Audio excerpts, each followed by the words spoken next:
Thank you.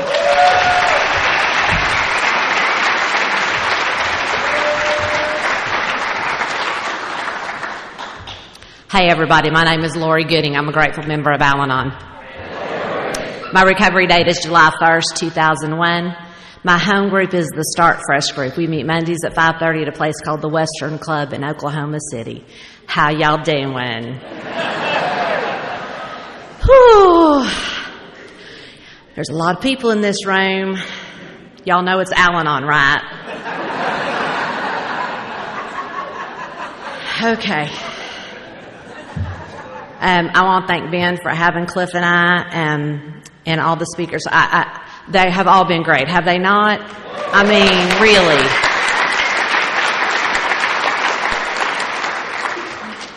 I thanked Chris after he got done today, and I said, I just wish we knew where you stood. If you could just be a little bit more clear about that, that'd be great. How many people heard my husband kick us off? He did a great job. I'm so glad y'all are here to hear the truth now.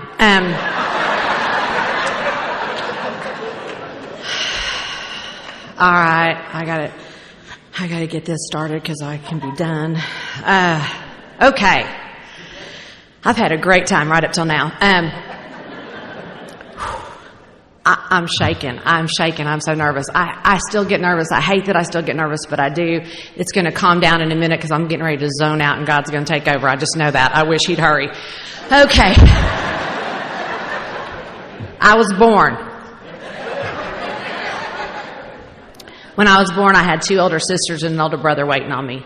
My older sister is 11 years older than me. She has drank, smoked, taken something, popped something since I can remember. She doesn't think she has a problem. She doesn't think she's an alcoholic. And I gotta be honest, I don't think she is either. But she gives a good impression of one. I have a sister that's 10 years older than me. In about 15 years, she walked in the rooms of AA. And about 7 years later, she called me crying. And I answered the phone, and she's bawling, and I said, "What is wrong?" And she goes, "I don't think I'm an alcoholic." And I said, "Why are you crying?" And she goes, "Because I really want to be." And I said, "Oh my God, what is going on?" And she said, "I feel like a fake and a fraud in those meetings." She said, "I've been back through the book with my sponsor. We've been back through the steps. We've been back through the book. And I do not identify with a lot of that stuff that's in the book." And she said, "My sponsor says that nobody can tell you if you're an alcoholic or not, but I'm going to make an exception in your case. You are not an alcoholic." And she's not. But I asked her, I said, why did you go to AA in the first place? And she said, "Well, if I'm being honest, I thought my husband would follow me into the rooms." And I said, "Welcome to Al-Anon." I have a brother that's 6 years older than me, and he died 5 years ago of this disease. And he died the alcoholic death that is described in the big book of Alcoholics Anonymous. He was 6'5", and on his deathbed, he weighed about 135 pounds. And the last thing he said on this earth was that he loved me. And I knew that he did. And I learned to love my brother for who he was and what he was. And I didn't learn that anywhere else except for in the rooms of Al-Anon. For the majority of my brother's life, I had tried to get him to be something he could not be and to do things he could not do. And you guys taught me how to love him for where he was and who he was. And I'm so grateful for that.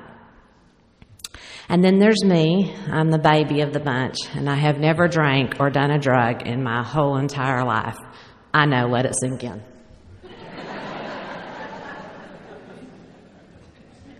Alcoholics just do not fathom that at all. They just do not get it. Some people just zoned out. They're never going to hear anything else I say. And what I know about that is all about control. That's all about control. I had seen what happened to my brother when he drank, and my sisters when they drank. It seemed like they got in a lot of trouble, caused a lot of problems, hurt a lot of people, and I wasn't going to be like that. So I made a decision when I was a very little girl that I was never going to drink or drug, and I'm very stubborn, so I stuck to that. And I came from good stock. My parents are not alcoholic. I have good family. I had a good family. My parents are good people. They taught me right from wrong. They taught me morals. They taught me scruples. My daddy is the hardest working man I've ever met in my life. My daddy was older than anybody else's dads my age. They were like my grandfather's age, everybody else's grandfather's age. My daddy was a World War II vet. He grew up during the Depression. And so he taught me a lot, and one of the things he taught me was a good work ethic, because we worked. That's what we did. We lived on a little 10-acre farm, and we worked. I worked, as soon as I could do a chore or a project, they had me working, and I was taught my whole life you could do whatever, you can accomplish whatever you want to accomplish and do whatever you want to do as long as you work hard enough. And I had a good life. We lived in this little town, this little country town on 10 acres. Everybody in that town knew us. We knew everybody. I loved my life. And then I turned 7, and when I turned 7, my parents got a divorce, and my mama moved me to a suburb of Oklahoma City, and it was so different than anything I was used to. I mean, my closest neighbor had been a mile and a half down the road, and now I could reach out and touch the house next door.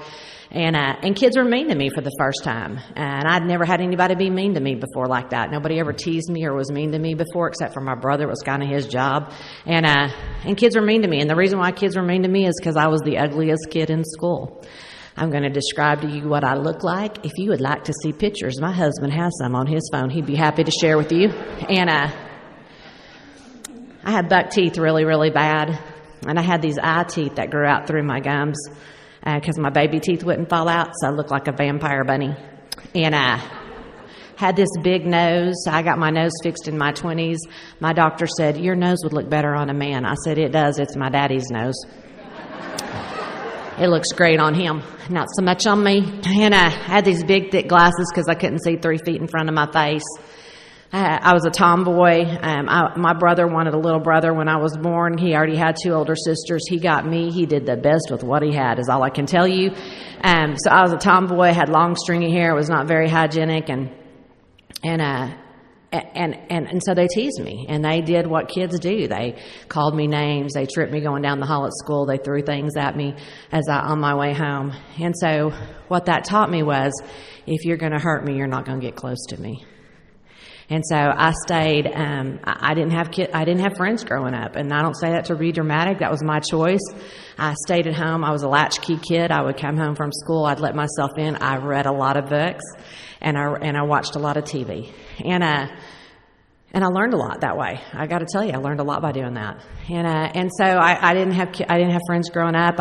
And the friends that I did have were boys. I was always more comfortable around the boys. I've never owned a Barbie doll in my life. I had Hot Wheels and footballs and baseballs, and I raced cars and climbed trees, and that's just where I was. That's how I was, where I was comfortable. Anyway, my mama didn't really want that divorce when they got a divorce, and so she started going out to clubs. And at first it was no big deal. It was like every weekend or every other weekend, and then it became every weekend, then it became every weekend, every night, and one night during the week, and it became more and more and more. And I got left home alone a lot. And again, my mama's not an alcoholic. She's not. And she wasn't going out to get drunk. She was going out to find him, because see, she needed a replacement him. And so by the time I was 10 or 11 years old, she would leave on a Friday night, and I wouldn't hear from her again until Monday morning, when she called me and told me to get up and get ready to go to school. And I just thought that's what happened when parents were divorced. I didn't think anything about that. But what had happened was we had switched roles in that household. And I'd become the parent, and she had become the daughter.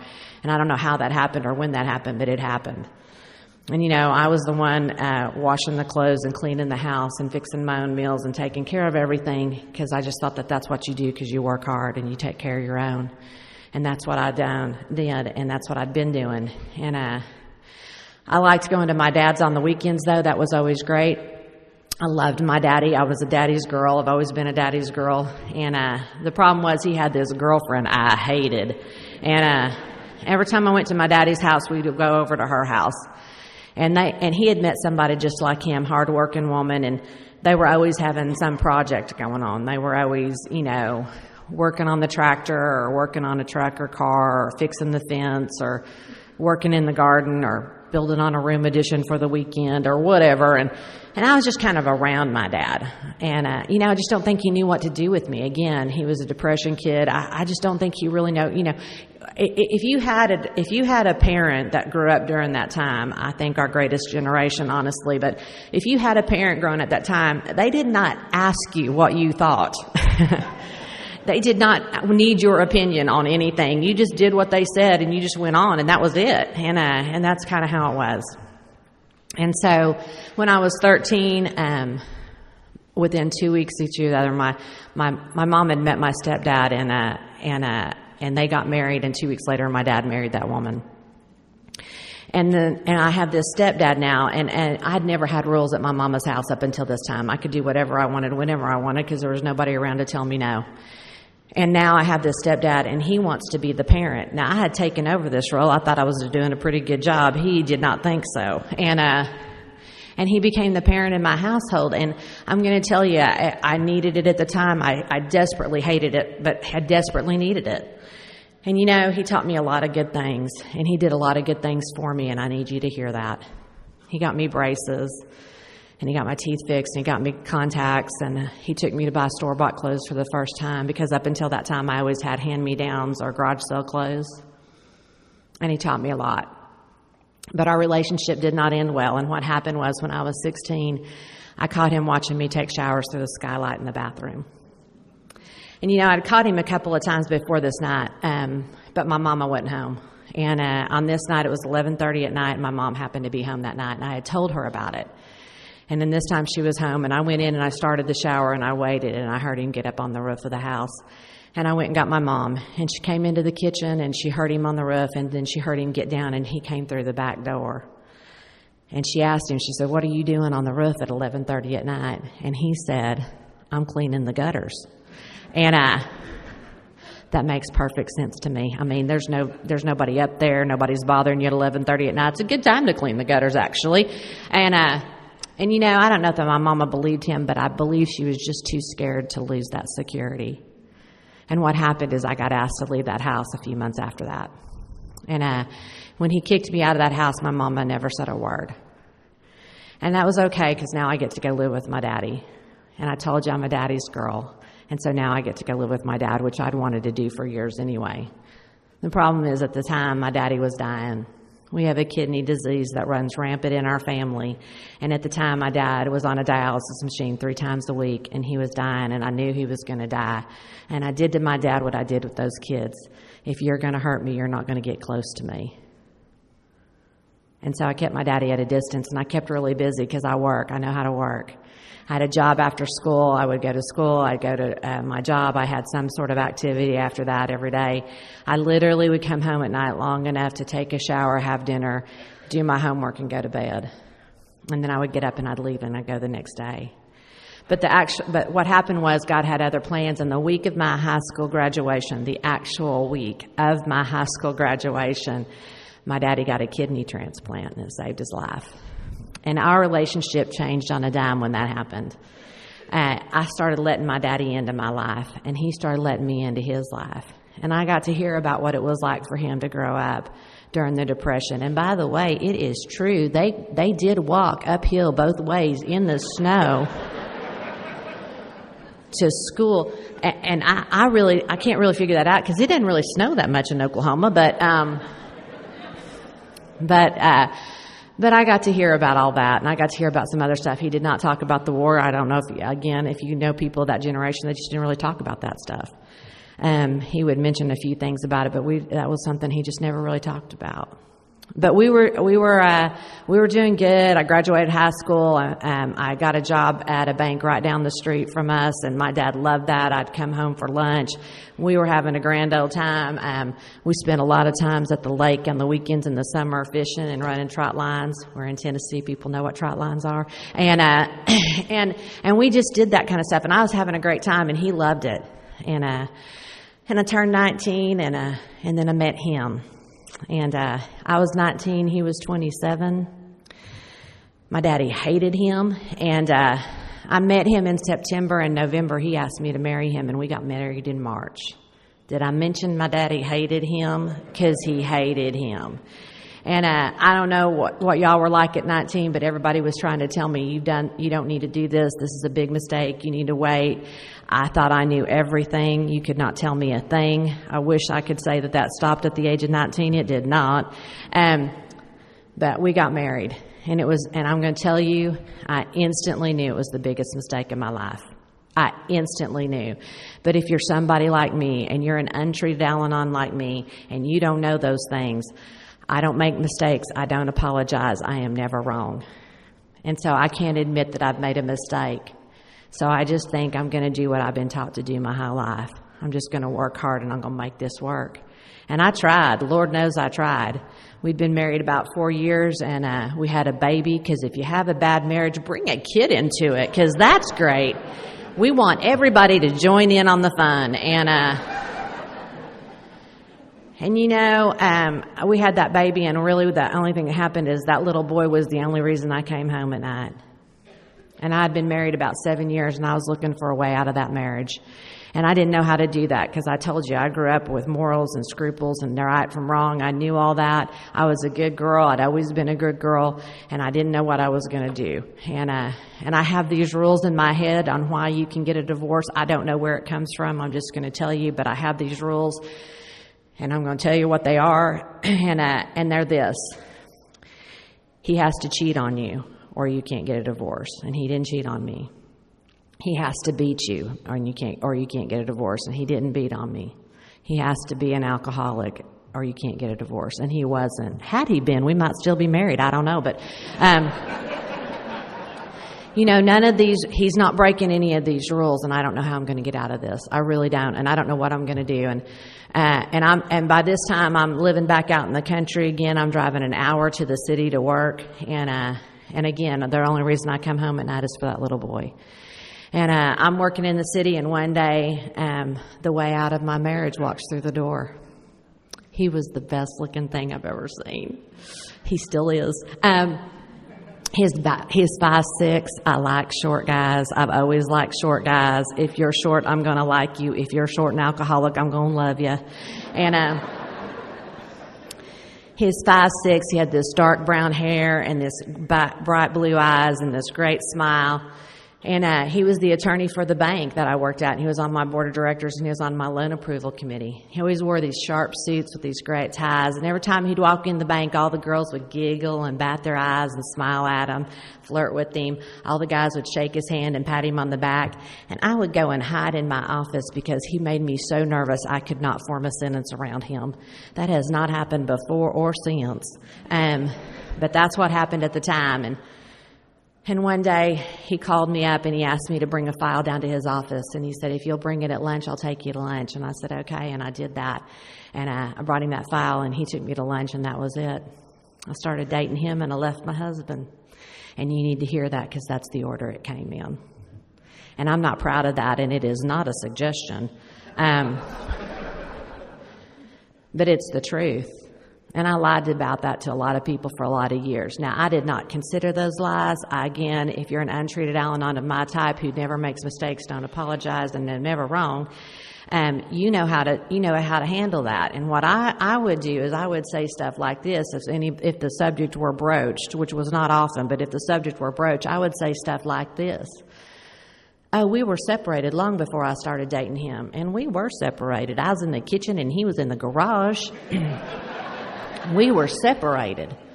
Or I'd say our marriage was over long before I started dating him. And that actually was the truth. My husband at the time just did not know it. But that's the thing that I say, and that's how I deal with that, because I got to look good. And I got to look right, and I don't make mistakes.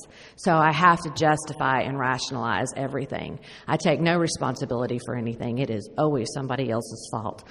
And so I start dating this guy. He's a lot of fun. My gosh, we have so much fun. He is exciting. Oh my gosh, we have so much fun. We have fun no matter what we do. We have fun talking on the phone. We have fun watching TV. We have fun going to the movies. We have fun having dinner. It doesn't matter what we do. We have a great time. But then I noticed that he doesn't sleep really well for like days at a time. And then he sleeps for like days at a time. And that intrigues me because I can't make it through a slumber party. And so I ask him about this, and he says, oh, I have a sleeping disorder. I've had it since college. Now, I don't know what normal people do when they get that information, but if you are somebody of my type, we are now going to help you. Now, here's the little thing you ought to know. He did not ask for my help. That does not deter a person like me. There's a lady back home. Her name is Mary B. When I first came into my program, she's a member of my home group. She's still a member of my home group to this day. I think I'd been there about 3 months when she told me, helpfulness is the sunny side of control. So y'all might want to remember that the next time you're being helpful. And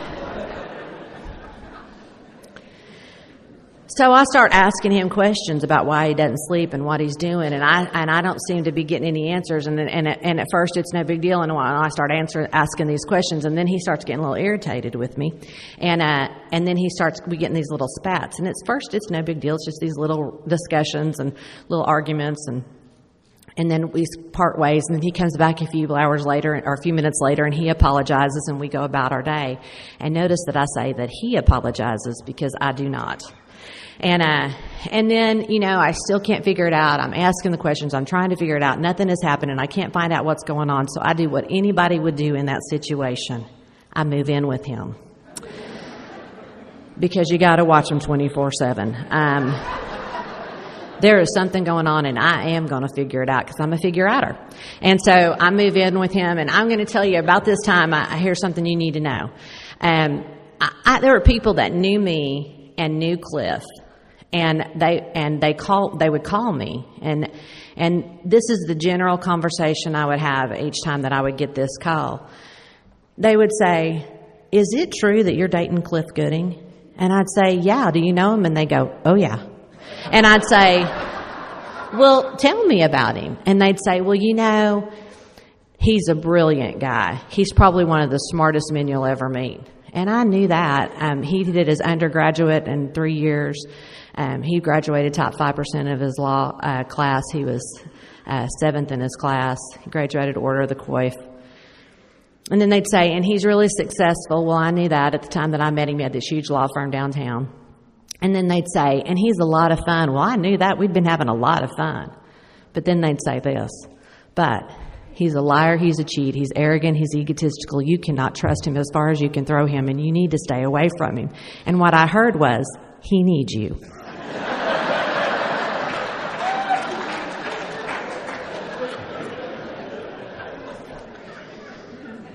So I move in with him, and I'm asking questions, and I'm inquiring, and I'm looking around, and I'm searching, and I'm doing all the things that we do. And I can't figure it out. I can't find out what's going on, and I'm trying.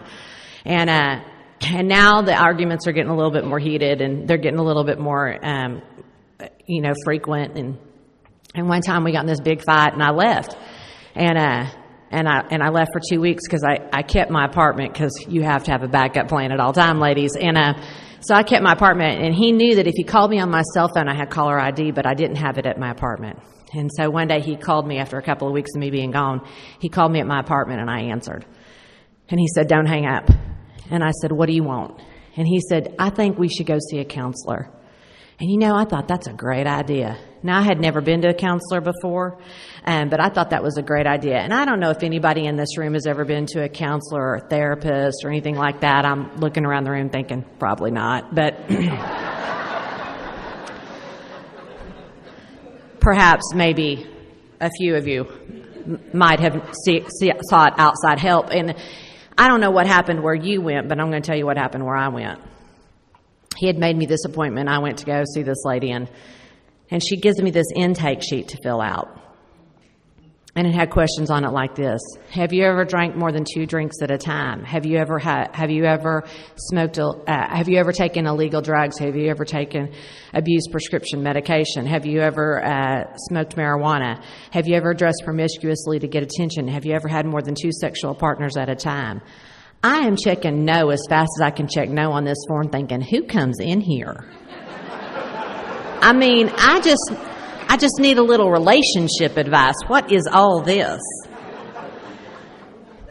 So that lady comes out of her office and she gets that sheet from me and she says, listen, it's going to take me about 10 minutes to go over this and then I'm going to come back out and get you.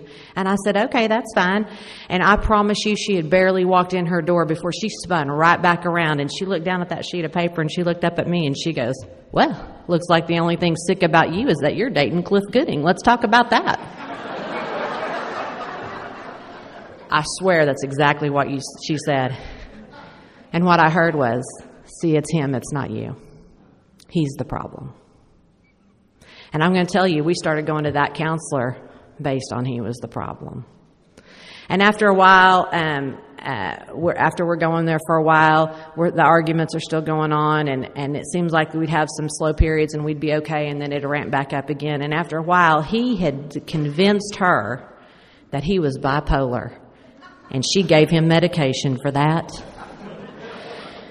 And I'm going to tell you that was really what happened for me was now there's a reason for it. Now I have an excuse. Now he has an excuse. Now everything is explained by this. And I'm going to tell you, every time that something happened in our household, it was because of the medication. I didn't take enough. I took too much. It's the wrong kind. It's the wrong dose. I forgot to take it. There's always an excuse for the behavior of what's going on in our house, and I'm going nuts. And we're having these knockdown, drag-out fights at this time. And I'm talking knockdown, drag-out fights. I don't mean little discussions. I don't mean arguments. I mean slamming, screaming, throwing, kicking, cussing, horrible fights in our house.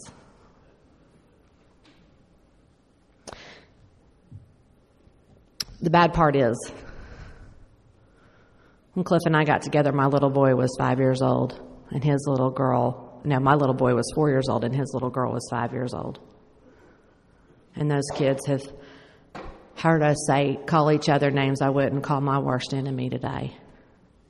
And they have seen us treat each other worse than I'd ever treat another human being on this earth. And we're screaming and yelling and fighting and cussing at each other because, see, when alcoholism is alive and well in my home, my whole soul focuses him on what he's doing, what he's going to be like, and what I can do to make sure that doesn't happen. So we're having these horrible knockdown, drag-out fights. We've been going to this counselor for 2 years. She finally had enough. I mean, she was like, I can't do anything else for you. And she sent us to this other lady. And I didn't know it at the time, but the lady had him figured out quick, like within 3 visits. And I didn't know that. And so we're once again are having these huge fights again, and I'm at my end of my rope. He's up for days. I don't know what to do. And she says, okay, here's what I'm going to do. I'm going to write you a prescription for tranquilizers. And I want you to give him one at 6 o'clock. If he's not in bed by 10, I want you to give him another one, and I want you to go ahead and go to bed. And so I said, okay, and that's exactly what I did. I gave him a tranquilizer at 6 o'clock. I gave him another one at 10. I went to bed. The next morning I got up. He is not in bed with me, which at this time is not an uncommon occurrence. By this time in our marriage, we got married. By this time in our marriage, when I wake up the next morning, he's usually on the couch in the living room, or he's in our guest room on the other side of the house.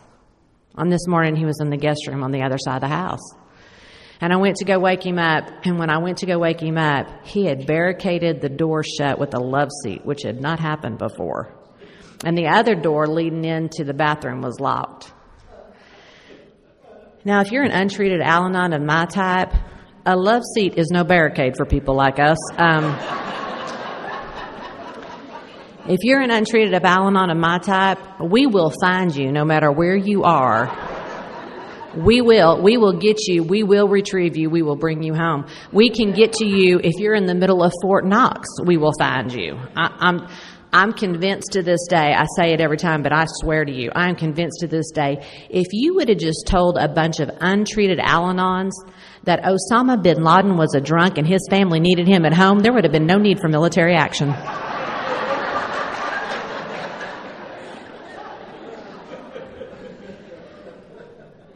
So I break in on him, and when I break in on him, he is passed out in bed, naked to the world.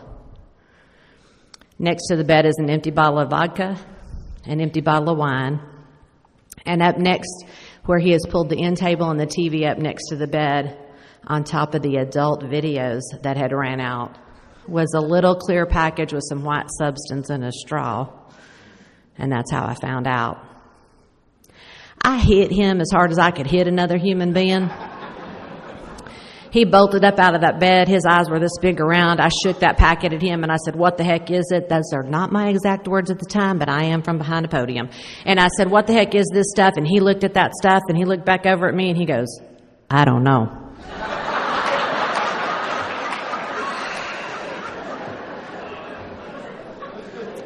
Funny now.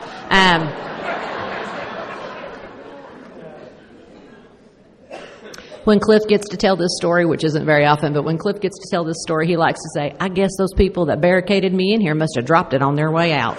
And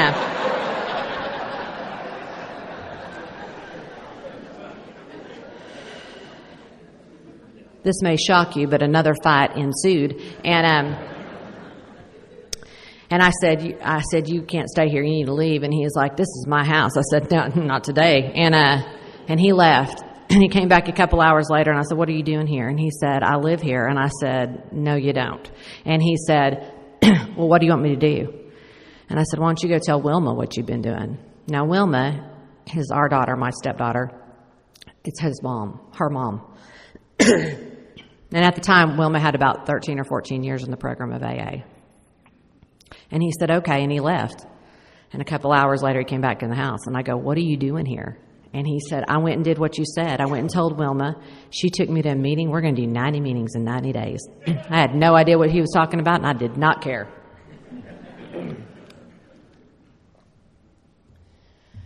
And I said, "That's great. You're not staying here." And he left, and I called Wilma. And I wish I could stand up here today and tell you I called Wilma because I knew she had about 13 or 14 years in the program of AA, and she was going to have some wise, sage advice. I called Wilma to check up on him. She answered the phone, and I said, "Did he tell you what he's been doing?" And she said, "Yeah." And we went to a meeting. We're going to do 90 meetings in 90 days. Still didn't know what that meant, didn't care. I said, "Well, that's great. What do I do?" And she said, "Would you be willing to go to a meeting with me tomorrow?" And I said, "Yes." I'm going to tell you why I said yes. I tried everything possibly humanly possible to get him to do and act the way that I thought he should do and act. And I have tried it all, just so you know. I have done the research, okay? I have begged, I have cried, I have threatened, I have punished, I have screamed, I have followed, I have searched, I have looked through emails, I have listened to voicemails, I have stalked, I have driven through parking lots looking for his car. I have done everything possible to get him to do and act the way that I thought he should do and act, and absolutely none of it worked. And I was pretty much out of ideas. I had one idea left. I was going to kill him. Because honestly, I just thought if he was dead, my problems would be solved. Seriously. And so I was going to kill him. And and listen, I'm just telling you, if you think that that has not been a thought in our heads, oh, my loved one would never want to kill me. Let me just tell you something. One of the worst things that can happen for untreated Al-Anons of my type is for us to watch too many episodes of Forensic Files and Dateline Mysteries. We have planned your death so many times, and we're learning from those people's mistakes. I'm just going to tell you. They all do the same thing over and over again. They take their cell phone with them. DNA. Wear a hazmat suit. This is not hard to figure out. Anyway, I was going to kill him. She asked me to go to a meeting. I thought, I'll go to the meeting. Murder will be a backup plan. And so she took me to my first meeting, and she took me to my second meeting, and she took me to my third meeting. And I have no idea how you guys got to your program, but I got here with the ex-wife. And it worked out fine for me. And I started going to meetings. And after about 45 days, Cliff relapses. And he comes home, and I go, "You've been drinking and you've been using." He says, "No, I haven't." I said, "We're going to do a drug test." And he goes, "You're being a little harsh." And once again, a fight ensued. And once again, I asked him to leave the house. And once again, I called Wilma. And Wilma said, "You know what I think we should do?" And I said, "What?" And she said, "I think we should get supervised visitation with our kids." And I thought that was a great idea. And again, I wish I could stand up here and tell you I did that because I wanted to protect my children. I did that to punish him. You drink at me, I'll show you. You relapse on me, and I'll teach you. And so we go the next day to see this attorney who happens to be a member of Alcoholics Anonymous. And the lady asked me, she said, do you want a divorce? And I said, no. And she said, well, what do you want? And I said, I just want him to be okay. She goes, well, if that's true, and you really mean that, you need to decide what you're willing to do and what you're not willing to do. And you need to be really sure of that, because you don't threaten. We don't threaten. We don't say things we don't mean. We don't say things to get a reaction. But when you know what you're willing to do and what you're not willing to do, you need to be really sure of that, and you need to go talk to him, and you need to be very matter of fact. But when you go talk to him and you have that down, you need to be really calm when you talk to him. Now I'm going to tell you, there are 1,000 adjectives that can describe me. Calm ain't making the list. I've never been calm in my whole life. I don't know what calm is. I've never had calm around me. Crisis and chaos, that is my wheelhouse. I am your girl. If you are in a crisis situation, I promise you I am calm under pressure. I do that really well. But I don't know just calm. I don't know what that is. But I've been going to Al-Anon for 45 days, and the only thing that had sunk into this brain was the Serenity Prayer. I had a really good job at the time. As a matter of fact, for the last 3 years of Cliff's drinking, he had not worked. And I had been supporting this for 3 years, because you just work hard and you take care of your own. And I had a really good job at the time, and I drove around in my car a lot. And that day, if I said the Serenity Prayer one time I said it 500 times. I kid you not. That's all I did, is I drove around all day long and I said the Serenity Prayer. It's the only thing that I'd learned. And I called him and I asked him to meet me home that night, and he did. And when he got home, I took his hands and I looked him in the eyes and I said, I know you must be scared, and I know you have a problem. And I'm willing to do whatever I need to do my part. If I need to go to counseling or therapy or meetings or whatever it is, that treatment, whatever I got to do my part, I'm willing to do that. But only if you can do your part. And if you can't do that, I can't stay. And that may not sound like a very big deal to you, but it was everything to me at the time. Because, see, I've never been okay without him. Whether it's him or the him before him or the him before him, I've always had to have another man in my life to make me feel better about me. I've never felt comfortable in my own skin since I was a little girl. I've never been pretty enough, smart enough, thin enough, funny enough, whatever, fill in the blank enough. But when I said that to him, I knew no matter what he said, I was going to be okay. It was the first time since I was a little girl I felt comfortable in my own skin. I was okay with where I was and who I was for the first time since I was little. And I knew that no matter what he said, I was going to be okay. And I knew if he said, screw you, I'm going to keep doing what I'm doing, and if you don't like it, you can leave, I knew I was going to be okay. I knew it in my soul, in my heart, in my gut, and in my head. I knew it. But that's not what he said. He said, you're right, I have a problem, and I am scared. He also let me know that he did not have a sleeping disorder and was not bipolar, which I kind of figured out by the time, but it was nice for the verification. And I said, well, what are you going to do differently? Because, see, I knew he'd been going to AA. I said, what are you going to do differently? And he said, I'm going to ask a man to sponsor me tomorrow, and I'm going to do whatever he tells me to do. And I knew he meant it. And I don't know how I knew he meant it, but something had changed right then. He had gotten honest and open, and there was something different about him when he said that to me. And I believed him. I was still a little hesitant, don't get me wrong, but I believed him. And I'm going to tell you, the next day he got up and he went to that meeting and he asked that man to sponsor him, and he's been sober ever since. Thank you, AA. Thank you, AA.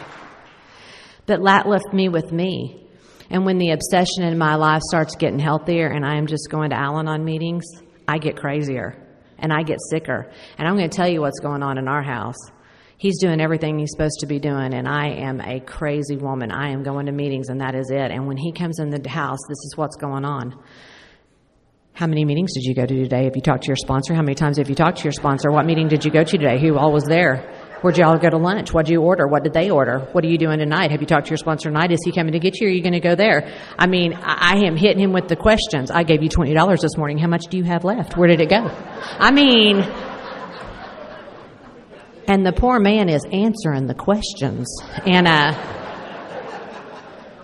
I did everything wrong that everything wrong when I first came to Al-Anon. Everything they tell you not to do, I did. I'm just telling you, I did everything wrong. He and I'd get in a fight. I'd call his sponsor. I didn't have one. And not a suggestion. Don't do that. But I did. I'm not kidding. I did. I mean, somebody had to tell off on him. And so I'm going to tell you one of the things I love about Al-Anon is that when you first start going to meetings, they let you share, and they let you share on whatever's going on because they know it's the first place it's safe that and everybody in that room understands because they've all been where you are. And so when you first come to Al-Anon and they ask you to share, they don't care. They let you share on where you are, what's going on with you, because you're brand new, and they know that they're going to let your crazy out is what they're doing. And so, I'm going to, I mean, here's what's, I told you what's going on in our house, and, and so they calling me, I'm sharing about this in the meetings. Well, he's going to meetings and he's got a sponsor and he's doing that. I'm just waiting for the other shoe to drop because I know he's going to relapse and I'm going to catch him and we're going to punish him and blah, blah, blah. And people are going, keep coming back. And finally, I think that ends at about 3 months. They have enough, and they're like, okay, do you have a sponsor? And I was like, no, I probably should get one of those. And there's a lady that I went to meetings with 3 times a week. And every time that she shared, I felt like she was talking right to me. I mean, I really thought at one point she was clairvoyant because something would happen at my house and the next day she would get called on and she would share about it and I would go, how did she know that? Because I really thought she could read my mind. I'm not kidding. And I loved everything that she shared. And she was so nice and she was great in these meetings. And so one day I chased her out of a meeting and I said, I really need a sponsor. Would you sponsor me? And she said, yeah, here's my number. Call me tonight. I worked that day and I got home from work that night. I can tell you where I was standing in my room. I can tell you what the room looked like. I can tell you what I looked like. I can tell you what I was wearing. I can tell you everything about that moment when I made that phone call. And I called her and the first thing she asked me was, why do you think you need Al-Anon? So I told her everything he'd ever done. He did this and he did that and this happened. I caught him with this and he lied to me about that and blah, blah, blah. I went on and on and on about him. And finally, I don't know if I took a breath or paused, but she finally got in there and she goes, well, now we know he's not the problem, you are. Let's talk about that. I know, she seems so nice in those meetings too. And I'm going to thank God for directness. Thank God that she said it that way and the way she said it because it's the only way I could have heard it. Because I'm going to tell you what happened for me when that happened. It clicked in my brain. Oh, my God, I am powerless over alcohol, and my life is unmanageable by me. It had nothing to do with him. He was doing everything he was supposed to be doing. He was going to meetings. He was working the steps. He was doing service commitments. He was doing everything his sponsor told him to do, and I was the crazy one in our house. And I did all of this stone cold sober. Never had a drop of alcohol in my body. So she says, if you want me to sponsor you, we're going to work the steps and we're going to get started right now. And I said, yes, ma'am. And we started. And we identified the powerless and unmanageability in my life in step 1. In step 2, it says, came to believe that a power greater than ourselves could restore us to sanity. I'm just going to tell you, I've never had a problem with a power greater than me. I grew up in church. I'd been going to church as a little girl. I grew up going to church. And when my parents got divorced, I was the only one that still tried to go to church. And I really didn't have a problem with that. But I did not think that I was insane. I did not think there was insanity going on. Now, I thought he was insane, but I had nothing to do with insanity. And then she said, do you know what the definition of insanity is? And I said, no. And she said, it's doing the same thing over and over, expecting different results. Can you identify with that? And all those things that I said that I tried to do to get him to do and act the way that I thought he should do and act, the begging, the pleading, the crying, the stalking, the following, the searching, all that stuff, every time that I did any of those things, every single time, I thought, this is the time he's going to hear it. This is the time it's going to work. This is the time that he's going to understand every single time. And that was hundreds and hundreds of times. So we identified the insanity in my life. Then we got to step 3, made a decision to turn our will and our lives over the care of God as we understand him. She said, do you trust God? And I said, yes. And she said, no, you don't. And I said, yes, I do. And she's like, no, you don't. I go, why would you say that? She said, because you've been trying to do his job your whole entire life. And she was right. She was absolutely right. She says, when's the last time you gave anything to God and you didn't try to manipulate, coerce, finagle, fix, manipulate to get your way? When's the last time that happened? I got nothing. I mean, I have always done that my whole entire life. My whole entire life. The only thing I could come up with is when my son was born at 3 days old, he had to have open heart surgery. Gave that to God. Had I been a surgeon, probably not. I'm just telling you, God never got anything without me trying to do it myself. I mean, he just didn't and she said, we're going to practice trust in God. You're going to get on your knees every single morning. You're going to say that 3rd step prayer. I don't even care if you mean it. But as soon as you try to take your own will back over, I don't care if it's 8,000 times a day, you're going to get back on your knees. You're going to give your day back to God and you're going to practice trust in God. And then she said, start working on your 4-step. And that's exactly how quickly it happened. I started writing on my 4-step. I got it done. I called her. I said, I'm done with my 4-step. She said, great. Be at my house Saturday morning at 10 o'clock. We're doing your 5th step. And I said, okay. At the time that I was doing this, we were remodeling our kids' rooms. And the only thing left to do in our daughter's room was get her bedding. It was fall break. I was at work. Cliff was at home. He called me on a Friday and he said, guess what we did today? And I said, what? He goes, we got Rachel's bedding. And my first thought was, how dare you? How dare you do that without my input, my acknowledgement, my feedback, my whatever? How dare you? I didn't say that because I had a sponsor. I just said, okay. And I hung up the phone. And I came home that night and I walked in the room. Again, I can tell you what the room looked like. I was standing in the kitchen. I can tell you where I was standing. I can tell you where he was standing. I can tell you where she was. I can tell you everything about that room. And I said, show me what you got. And they drug it into the kitchen and she was showing me. And I looked at him and I said, you know what? This color doesn't even match her room. And this material is so thin, she's going to tear it up in no time. And you spent way too much money on it. You know, he was just trying to do a kind, decent things, and I ripped him to shreds for it. And unfortunately, I did it right in front of his daughter. And I wish I could stand up here and tell you that's the only time that something like that happened. But I can't tell you how many times. And when we were in those fights, when he was drinking, when we were having those problems, when he couldn't show up for an event that we had planned, whenever we got in a fight, whenever I was in a bad mood, whenever he was yelling, whenever something that we had planned or something was going on with, at the house that didn't turn out the way that I thought it should turn out. I can't tell you how many times I made sure that those kids knew the reason why we weren't getting to do what we were going to do, the reason why I was in a bad mood, the reason this was happening was because of him. I blamed everything on him. I did everything in my power to turn those kids against their own dad. Because I have the arrogance and audacity to think that I'm always right. So I take that stuff. The next morning I throw it in the trunk of my car because I'm taking it back because I know better. And I go to do my 5th step. Yeah, it doesn't end well. I'm just going to tell you right now.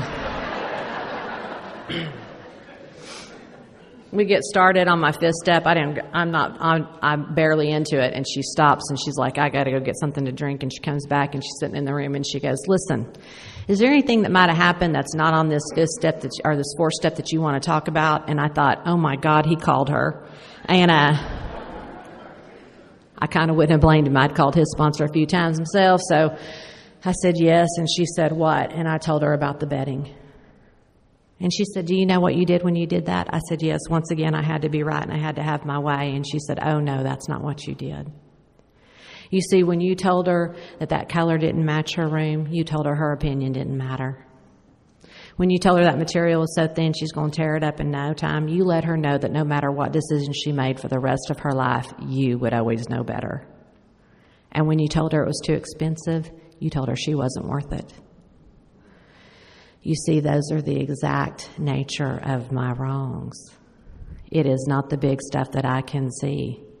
It's the things that I do to people every single day in every area of my life that does the most damage. And unfortunately, I never see it.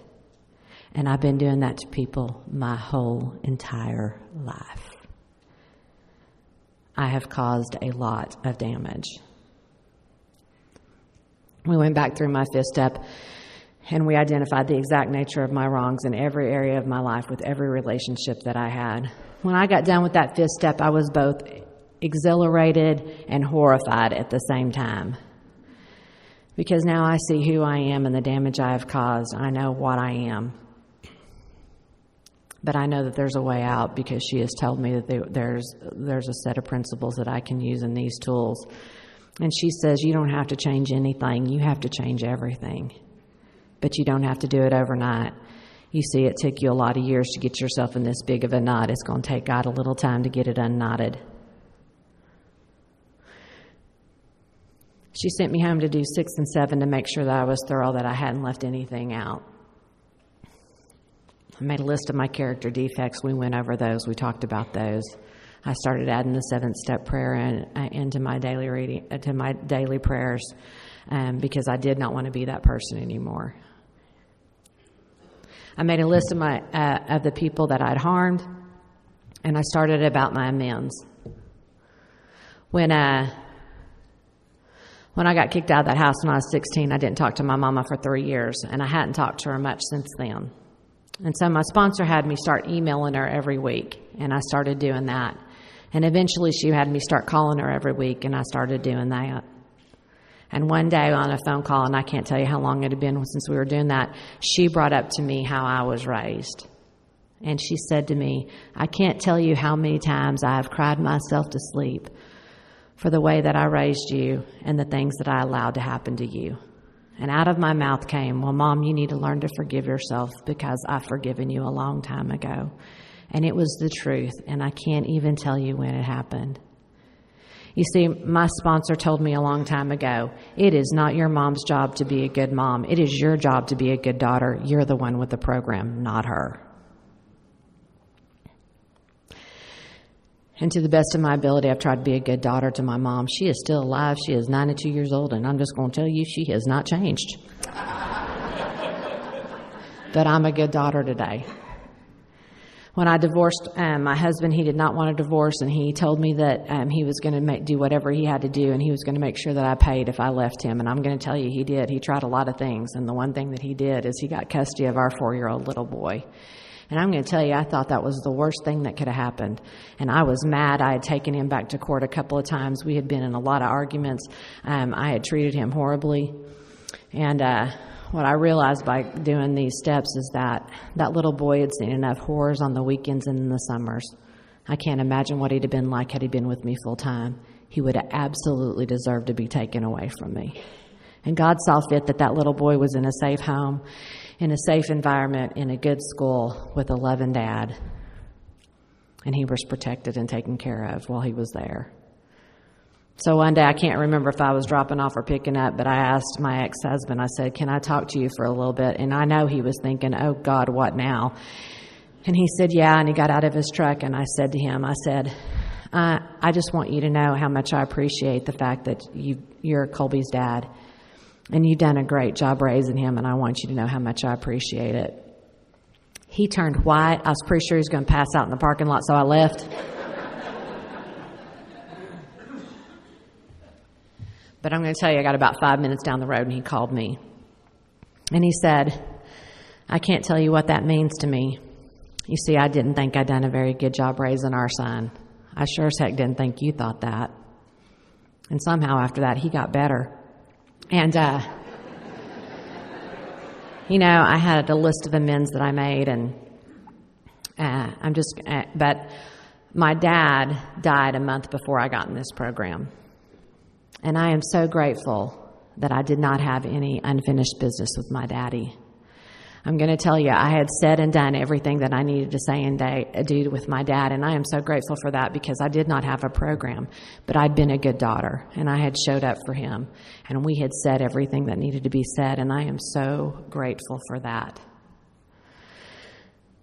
At the time that my dad died, I was having dinner at his house every Wednesday night with him and that stepmom that I used to hate, and she had become the mom that I'd always wanted. And so after my daddy died, my stepmom said, "Are you still going to come out for dinner on Wednesday nights?" And I said, "Yes." And she's like, "Oh, I'm so grateful. I was afraid that you wouldn't." And I'm thinking, it's a free home-cooked meal. And so we continued to do that. And after about 5 years after my daddy died, my stepmom met a man. Now, my stepmom was about 5'11". She's got silver white hair. She's super tall, strong as an ox. She looks like the former women's Tennessee basketball coach, Pat Summitt. If you look at Pat Summitt, that looks like my stepmama. And she said, "Listen, I've met this man. I know you've heard us talking about him." And I said, "Yeah." She goes, "Well, I want you to meet him." And I said, "Okay." She goes, "He's going to come out for dinner Wednesday night." I said, "Okay." She goes, "Now listen, I need to tell you something." And I said, "What?" She goes, "He's only about 5'6".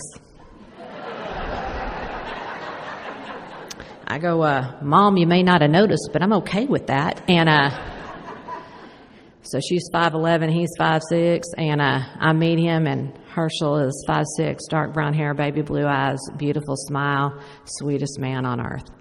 Sweetest man on earth.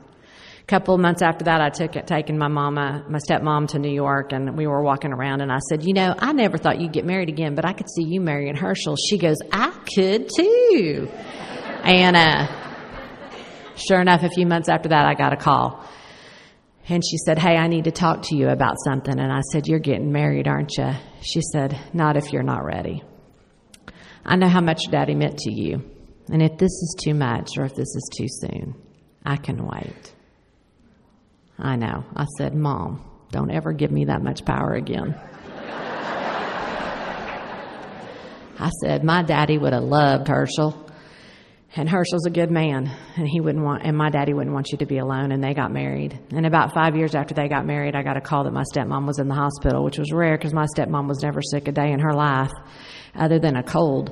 And I got to the hospital, and she was having trouble breathing. And after a series of tests and some time in the hospital, she was in there for like 10 days, they found out that she had organized pneumonia in her lungs. And they'd put her on oxygen. She was doing good, and she finally got to go home. And that was at the end of our 1st of October. And then in November, she was home, and then she had to go back in the hospital. And then she had to go back in December, and then she got to come home for Christmas. And then in January, she had to go back again, and she just could not seem like get over it. And they had found some other stuff, some cancer and stuff. And she was in the hospital in January, and I went to go see her. And I'd been there about 4 hours, and it was about 5 o'clock on a Monday, and she said, "Don't you have a meeting to go to tonight?" Because, see, she had met you people, and she loved AA and Al-Anon because she had heard me speak, and she had heard Cliff speak, and she had seen the differences that it had made in our lives. And she loved you, and she knew when my home group met. And I said, "You know what, Mom, I could skip it tonight." And she said, "No, you need to go." And I said, "Are you sure?" And she said, "Yeah." And she says to me what she says to me every time I leave her: "Don't forget that I love you." And I say, "I won't. I love you too." And she says, "Always remember." And I said, "I will." And I went to my home group that night. I checked on her a couple of days that week. She was doing great. She was on the little nose cannula, not the full oxygen. Everything was fine. That Saturday morning, I had done some stuff. We had been really busy, and Cliff and I went to a basketball game, and college basketball game, and came home, and we were supposed to go to a dinner and meeting that night. And I got a call from Herschel. And he said, "Your mama's gone." And I wasn't expecting that. My stepmom had passed away. The next day I was out at their house, and it was just Herschel and I was waiting for my siblings to get there. My stepmom had insisted on sleeping in her room at the top of the stairs, but by the time that she would climb the stairs, she would literally pass out in bed. And so Herschel had gotten a chairlift, and it had gotten installed the last day before she went to the hospital. And I don't know why I asked this question. It's not something I normally would ask or care about. But as I said, it was just he and I looked at him and I said, Herschel, how much did you pay for that chairlift? And he said, I don't know, $2,700. And I said, and she got to use it one time. And without skipping a beat, he looked me square in the eye and he goes, it was worth it.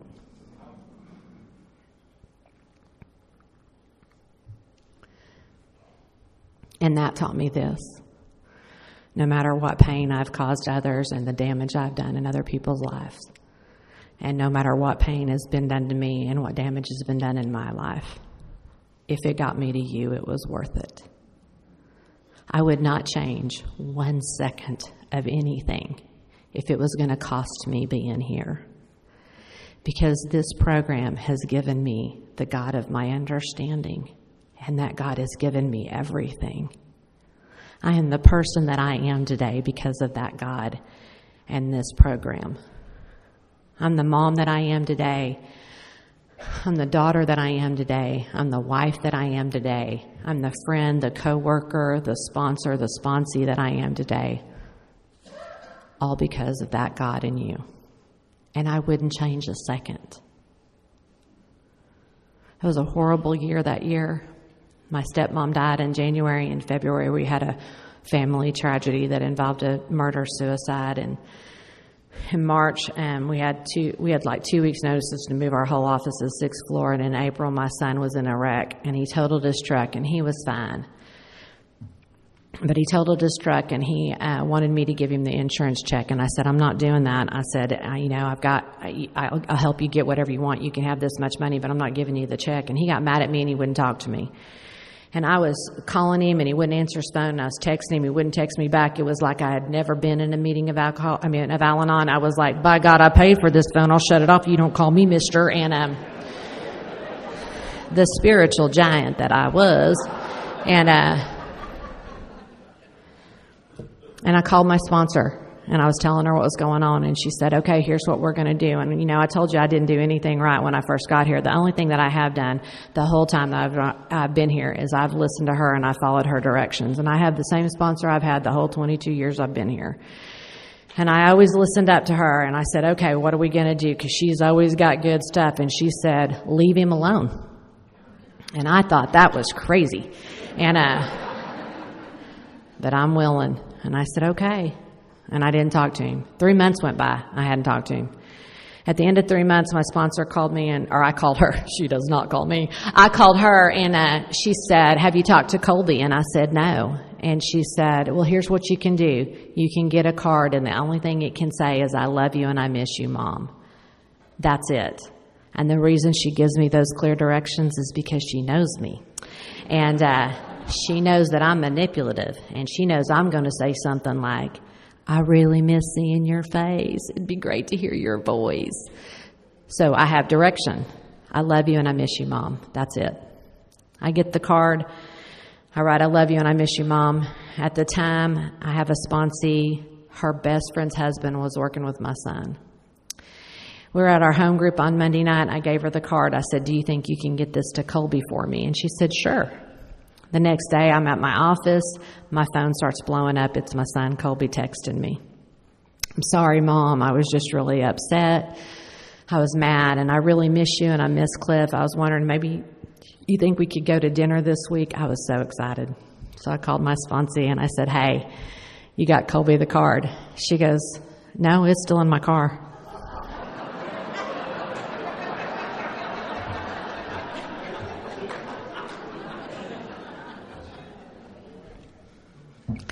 That's how God works with my life. I'm supposed to show up, follow directions, and get out of the way, and He takes care of the rest, and He always takes care of the rest.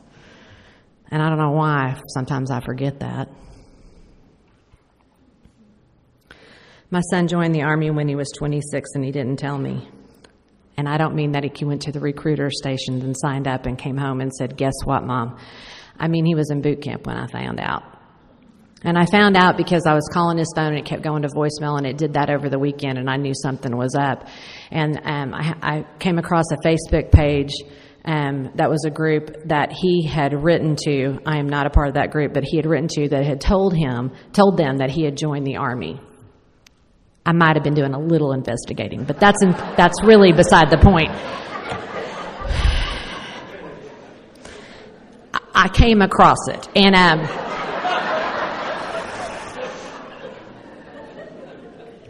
so I called his daddy. And I said, did Colby join the Army? And he said, yes. And I go, he didn't tell me. And he said, Lori, I told him to tell you. I said, I believe you, but he didn't tell me. And he said, I promise you he was supposed to tell you. I go, I get it, I know, but he didn't tell me. And so 2 days I walked around thinking, why did he not tell me? Why did he not tell me? And then God put it in my head, why would he tell you? Why would he tell you? You see, for Colby's whole life, I've been trying to get him to do what I thought he should do. And every time that he made a decision that I didn't agree with or like, I made sure he knew about it. And sure enough, a couple of days after that, I got a letter from my son that said, Mom, surprise, I joined the Army. And then it said stuff like this. I'm sorry I didn't tell you that I joined the Army, Mom, but I didn't want our last conversation to be a fight. And, I just didn't want to disappoint you one more time. And I hope you know that I made this decision because I thought it was what was best for me. And I just want to make you proud. But if you're upset with me, I understand. And if you hate me, I understand because sometimes I hate myself. And if you never want to speak to me again, I understand. But I love you, and I'm sorry. And I got to write him back, and I got to take full responsibility for the fact that his mother was not a safe person to tell that he had joined the Army because of my actions and my attitude towards him. And the next weekend, I got a call from my son because he got phone privileges, and I said, did you get my letter? And he said, yeah. And I said, is there anything else I can do to make this right? And he said, no, Mom, I think we're good. And I said, well, let me just say this. If you're ever in a position where you have to either disappoint me or disappoint yourself, you need to disappoint me every single time. And he and I are good today.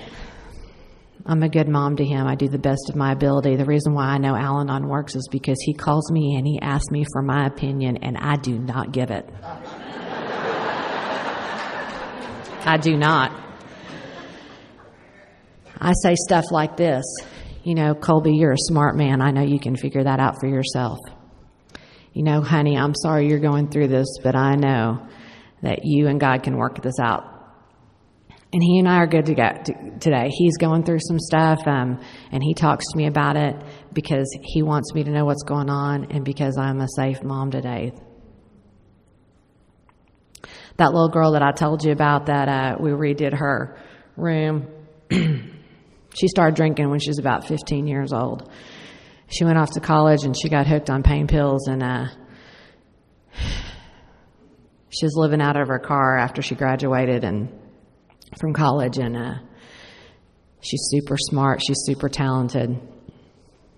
And she called us one day, and she got a hold of her dad, and she said, Dad, I can't stop drinking, I can't stop eating pills, and I need help. And he said, honey, I'm so sorry, but I can't help you. But here's a number of a lady in AA, maybe you could give her a call.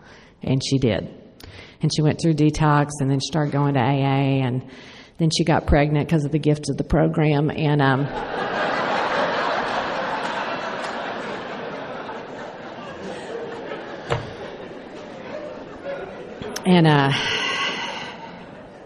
she had this beautiful baby girl, and we celebrated that little girl's birthday a year later, and then shortly after that, our daughter Rachel decided that she didn't need AA anymore, and that she could handle it, and that she was fine. She wasn't an alcoholic. She just had a little problem with pills is all, and she'd be fine. And I'm going to tell you, she's been drinking and using ever since.